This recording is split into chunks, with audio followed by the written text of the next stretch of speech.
To Mr. Amitabh Kant, G20 Sherpa and former CEO of Niti Aayog, who joins us. Thank you, Mr. Kant. I know that most people who worked in government would have had some interaction with some part of the Tata empire. This is just not possible that the two can exist in different silos. Now, from a completely different perspective, I want to ask and understand from you, how did Tatas build the corporate legacy that they have at this moment in time, and especially what's the contribution of Ratan Tata there? So Rahul, I met Ratan Tata when I was a very young officer in Kerala, and we had a joint venture with the Tata Group on the travel and tourism side, and he really drove it. That was the first state with which they were running about 7 hotels in Kerala at that time. And they advertised that every state, the Taj has 1 hotel, but in Kerala, being God's own country, it has 7 hotels. And then, when I came to Government of India, my relationship with him continued in the world of tourism.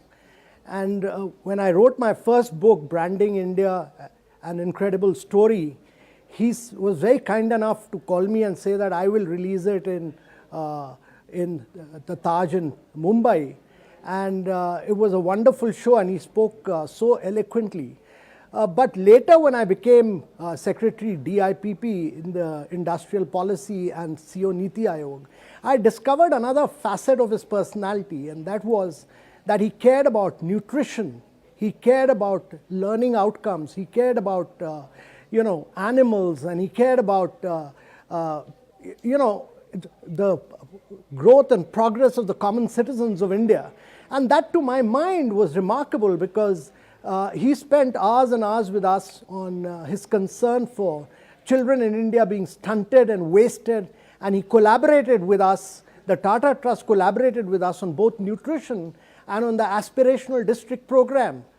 So I realized that he was not a mere businessman. I mean, he'd done tremendously, phenomenally well in expanding the Tata empire in many areas of growth. And but more than that, he was a remarkable human being in terms of his sterling qualities of focusing on what needed to be done in India. So I think we need to look at it from another perspective of the legacy of the man. And that is concern for the common citizens, the growth, the prosperity of India.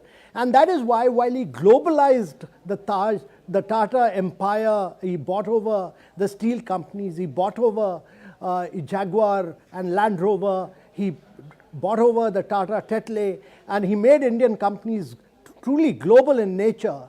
And India is actually benefiting from that globalization in many ways. But more than that, he was a great human being. Mr. Kant, doing business was never easy in India. If you look at our history post-independence, red tape, the license Raj, the command economy, the Nehruvian Indian states, innate anathema to profiteering. And you remember that dialogue between Nehru and J.R.D. Tata, who can never forget that. How did you, therefore, think Mr. Tata looked upon our emphasis pretty much as a template of our constitutional values on socialism? How did that sort of capitalist outlook grate up against India's socialism? And do you think, who really influenced whom? Did the Tata Group influence India, the state, or did the state actually influence the Tata Group?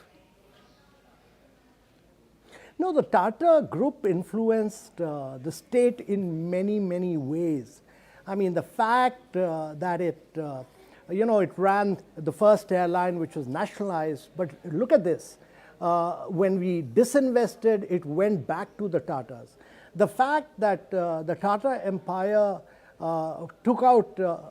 went from just manufacturing trucks and lorries into manufacturing cars in India. And now, look at the way they have spearheaded electric vehicle movement in India.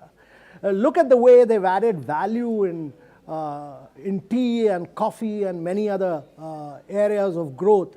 And look at the way they ventured into a range of cutting-edge areas of growth in recent times, from semiconductor to research and R&D chip manufacturing in Assam, to Dholera, to looking at a huge amount of manufacturing in defense sector. India has become a great Make in India story largely because of the completely new ventures which Tatas have gone into, and therefore the vision of the government, that is Prime Minister Modi's vision of Make in India, has been translated on ground in many ways by Tatas. And look at the man, his passion was about startups. And when in 2016 we launched the Startup India movement, in one of his trips to Delhi, I had a long discussion with him. And soon thereafter, he started doing his due diligence and started putting his own personal money in many of these young startups of today. So he encouraged, he promoted, he became virtually an investor into many of our startups. And that, to my mind, was a remarkable story. Yeah, it also, of course, speaks to his ability to, even at his sort of advanced stage, to pivot to new practices. So that's I think, the hallmark really of the Tata Group, this innovative sort of mindset. But let me just come back, because in a time when crony capitalism has become an obsession for some, and I don't want to make this political, but you know what I'm saying. The Tatas grew their empire without, under Ratan Tata specifically, because you can see the numbers, without the hint of scandal. Now, even when, of course, things soured, let's say, in the nano plant with Mamata Banerjee and her government, etc., or what have you, the Tatas pivoted very easily to the east and went into Gujarat and sort of did business with Narendra Modi. There was not a problem there. This all sort of, this acceptability is remarkable. So Rahul, let me, my brother Ravi, elder brother Ravi Kant was the managing director of Tata Motors at that time. And he told me that this is the first time in the history of the world when a fully completed plant in West Bengal was relocated to Gujarat, simply on one message from the Prime Minister, the then Chief Minister of Gujarat, saying that you're welcome to Gujarat. And they went and they had a phenomenal reception in Gujarat, and they were able to transplant the whole nano plant there.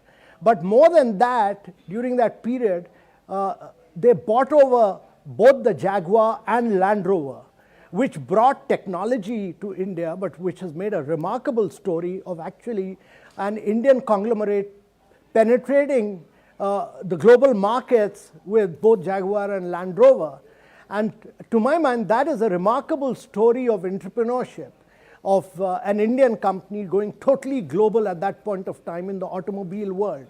Now, the influence of that technology has now led to Tata's actually getting into electric vehicle, and they've done extremely well in the electric vehicles. And to my mind, the next lot of electric vehicles that they will produce will take on the Teslas of the world. You will see that in the market space. But what it really demonstrates is that his determination was to show that Indian companies are able to go global, they are able to penetrate global markets, and we can be the best in the world. So, this is very interesting that you should speak about this, because this was my next question and my final question. I won't detain you much longer. Chorus, Jaguar, Land Rover, these were also sort of criticized at one point as being, vanity projects, acquisitions, etc. But you seem to suggest that that gave actually Indian business the confidence to try and enter markets where the Indian brand, the Make in India brand, was yet to establish itself, and many people said that maybe India could not finesse its products to world-class standards. Rahul, it started with taking over the Tetley brand, Tata Tetley, their acquisition in terms of tea and coffee and value-added spices, etc. The story was that Indian tea was the best in the world, the Indian orthodox tea. But you could never find an Indian brand in the retail outlets the world over. But with the acquisition of Tata Tetley, it enabled us to put our brands in the retail outlets all over the world, and Indian brands were then put out. And that, to my mind, was the first